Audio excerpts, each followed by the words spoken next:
میرا مفتی صاحب سے سوال یہ ہے کہ اسلام میں 2 ہی عیدیں ہوتی ہیں، مگر 12 ربیع اول کو عید الميلاد النبی کیوں کہا جاتا ہے؟ عام طور پہ لوگ کہہ بھی دیتے ہیں کہ اسلام میں 2 ہی عیدیں ہوتی ہیں. جی تو تیسری عید کہاں سے آئی؟ تیسری عید کہاں سے آ گئی؟ یا ربیع الاول شریف کو جو ہے وہ عید کا دن کہنا کیسا ہے 12 تاریخ کو؟ تو یہ بات ہی بنیادی اعتبار سے غلط ہے کہ اسلام میں فقط 2 عیدیں ہیں. ایسا نہیں ہے. 2 عیدیں اصل میں یہ ان 2 دنوں کے بدلے ہمیں عطا ہوئی ہیں کہ جو زمانہ جاہلیت میں کفار کا ایک طریقہ کار تھا کہ وہ 2 دن جمع ہوتے تھے سال میں اور اس میں کھیل کود وغیرہ کرتے تھے. تو نبی پاک صلی اللہ علیہ وسلم نے صحابہ کرام علیہم رضوان سے یہ ارشاد فرمایا کہ اللہ پاک نے اس کے بدلے تمہیں 2 دن عطا فرمائے. تو وہ 2 دن یعنی عید الفطر اور عید الاضحیٰ کا دن تھا. لیکن اس کا معنی یہ نہیں ہے کہ اس کے علاوہ کوئی عید کا دن ہے ہی نہیں. بہت سارے دلائل اس پر عقلی اور نقلی اعتبار سے یہ موجود ہیں، یعنی کتاب و سنت سے بھی موجود ہیں اور عقل کے اعتبار سے بھی موجود ہیں. ہم خود ہی دیکھ لیں کہ کیا ہم صرف یہ 2 دن ہی جو ہے اس کو عید کا دن کہتے ہیں، بلکہ ہمارے یہاں جو عید الفطر کا دوسرا دن ہوتا ہے اس کو بولتے ہیں یہ دوسری عید ہے، تیسرا دن ہوتا ہے تو اس کو بولتے ہیں یہ تیسری عید ہے. تو خود ہی تو ہم اس کو دوسری عید تیسری عید یہ کہہ رہے ہوتے ہیں. اسی طرح بقرہ عید کے اندر بھی اسی طرح کے الفاظ استعمال ہوتے ہیں. جب کوئی خوشی حاصل ہوتی ہے، خوشی کا دن ہوتا ہے، تو کہتے ہیں آج تو میری عید ہو گئی، آج تو میرے لیے عید کا دن ہے.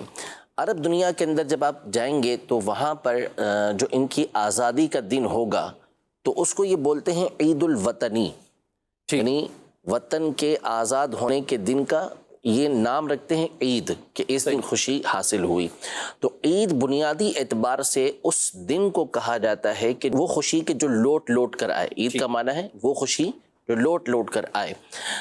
تو یہ تو ایک لغوی اعتبار سے اور ایک سمپل مثالیں ہو گئیں. باقی اس کے علاوہ یہ کہنا کہ 2 ہی عیدیں ہیں یہ بنیادی اعتبار سے احادیث طیبہ کے اور قرآن کی نصوص کے خلاف ہے. نبی پاک صلی اللہ تعالیٰ علیہ وسلم کا واضح فرمان یہ موجود ہے کہ آپ نے ارشاد فرمایا کہ جمعہ یہ مسلمانوں کا عید کا دن ہے. جمعے کے دن کو نبی پاک صلی اللہ علیہ وسلم نے عید کا دن قرار دیا. تو اب پورے سال کے اندر 52 جمعہ آتے ہیں تو یہ الگ جو ہے وہ جو ہے عید کے دن ہو گئے. تو اتنی ساری عیدیں تو خود نبی پاک صلی اللہ تعالیٰ علیہ وآلہ وسلم نے بیان فرمائی. یہ مسند احمد اور کئی کتابوں کے اندر حدیث پاک موجود ہے. اسی طرح صحیح بخاری شریف کے اندر یہ حدیث پاک موجود ہے کہ حضرت سیدنا عمر رضی اللہ تعالیٰ عنہ سے یہود کے ایک شخص نے یہ عرض کی کہ اے امیر المومنین، آپ کے قرآن کے اندر ایک ایسی آیت ہے کہ اگر یہ ہم گروہ یہود کے اوپر نازل ہوتی تو ہم اس دن کو عید کا دن بنا لیتے. تو حضرت عمر رضی اللہ تعالیٰ عنہ نے اس سے پوچھا کہ وہ کون سی آیت ہے؟ تو انہوں نے بتایا کہ الیوم اکملت لکم دینکم اتممت علیکم نعمتی ورضیت لکم الاسلام دینا، کہ آج کے دن میں نے تمہارے لیے تمہارے دین کو مکمل کر دیا، تم پر اپنی نعمت کو تمام کر دیا اور تمہارے لیے اسلام کو بطور دین پسند کیا. کہ یہ آیت مبارکہ. تو حضرت عمر رضی اللہ تعالیٰ عنہ نے یہ ارشاد فرمایا کہ ہم اس دن کو بھی جانتے ہیں کہ کب یہ نبی پاک صلی اللہ علیہ وسلم پر نازل ہوئی، اور ہم یہ جانتے ہیں کہ نبی پاک صلی اللہ علیہ وسلم اس وقت کہاں موجود تھے. صحیح. دوسری روایت جو ابن عباس رضی اللہ تعالیٰ عنہ کی ہے اس میں اس کی اور وضاحت ہے کہ یہ دن گویا کہ مسلمانوں کے لیے 2 عیدوں کا مجموعہ ہے، کہ ایک تو وہ جمعہ کا دن تھا، دوسرا وہ عرفہ کے میدان میں حجۃ الوداع کے موقع پر نازل ہوئی تھی تو وہ بھی عید کا دن تھا. تو حضرت عمر رضی اللہ تعالیٰ عنہ نے اپنے اس جملے کے ذریعے بتایا کہ یہ آلریڈی ہمارے لیے 2 عیدیں موجود ہیں، کہ ایک تو 9 تاریخ کو حج کا دن ہے تو وہ ویسے عید کا دن ہو گیا، یہ 10 تاریخ سے پہلے کی عید بن گئی، اور ایک جمعہ کا دن ہے وہ بھی ہماری عید کا دن ہے. تو حضرت ابن عباس رضی اللہ تعالیٰ عنہ نے فرمایا کہ یہ 2 عیدیں ہمارے لیے جمع ہوئی ہیں. تو یہ جمعہ کا دن الگ عید ہو گیا اس میں، اور ساتھ ہی ساتھ 9 تاریخ یہ الگ عید ہو گئی.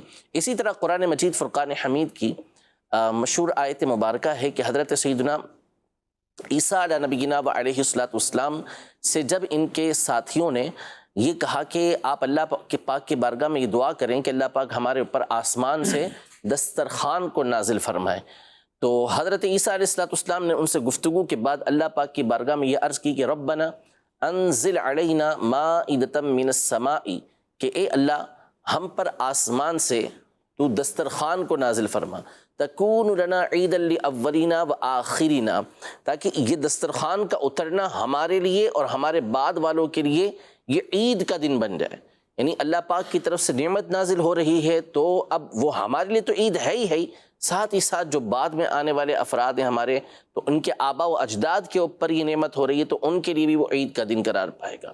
تو یہ بات ہی بنیادی اعتبار سے غلط ہے کہ جو ہے وہ اسلام کے اندر تیسری عید کا کوئی کانسیپٹ ہی نہیں ہے۔ عید کہنا یہ خوشی کے اعتبار سے ہوتا ہے کہ اللہ پاک جس دن کوئی خوشی عطا فرماتے ہیں تو اس کو عید کا دن کہا جاتا ہے۔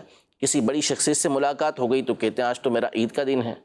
کوئی بہت بڑا جو ہے وہ نفع حاصل ہو گیا، فائدہ حاصل ہو گیا، تو کہتے ہیں یا تو عید ہوگی میری۔ تو یہ عام لفظ ہے، کہا جا سکتا ہے، اس میں کوئی اشکال، یعنی اگر عقل سے کام لیں گے اور قرآن و سنت کو دیکھیں گے تو اس میں کسی طرح کا کوئی حرج نہیں ہے۔